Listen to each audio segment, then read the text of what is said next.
Hello மைவி3 குடும்பத்தாரான ஒவ்வொருவருக்கும் வணக்கம்.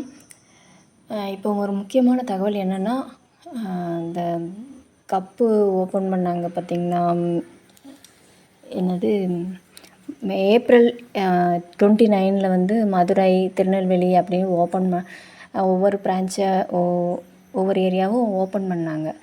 இப்போ வந்து நம்மளுக்கு வந்து இந்த மே மந்த்து நம்மளுக்கு 3, 4, 5 வந்து அனௌன்ஸ்மெண்ட் பண்ணியிருந்தாங்க. சேலம், அதுக்கடுத்து விழுப்புரம், அதுக்கடுத்து ஹைட்ராபாத்து, இந்த 3 இடங்கள்லையும் கப்பு ஆஃபீஸ்லாம் ஓப்பன் பண்ணுறதாக சொல்லியிருந்தாங்க. அலுவலகம் திறக்கணும், திறப்பு விழா வைக்கணும் அப்படின்னு சொல்லியிருந்தாங்க.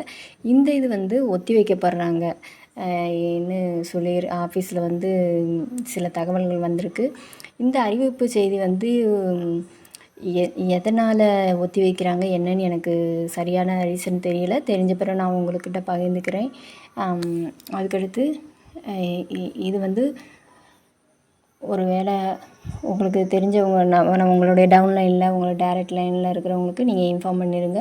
அவங்கெல்லாம் நினச்சிக்கிட்டு இருப்பாங்க நம்மளுடைய சேலம், விழுப்புரம், அதுக்கடுத்து இன்னொன்று என்னது ஹைட்ராபாத், இந்த 3 இடங்கள்லையும் ஓப்பன் பண்ணுற தேதி வந்து ஒத்தி வைக்கப்படுகிறது. இப்போது வந்து மே 3, 4, 5 வந்து ஓப்பன் பண்ணலை.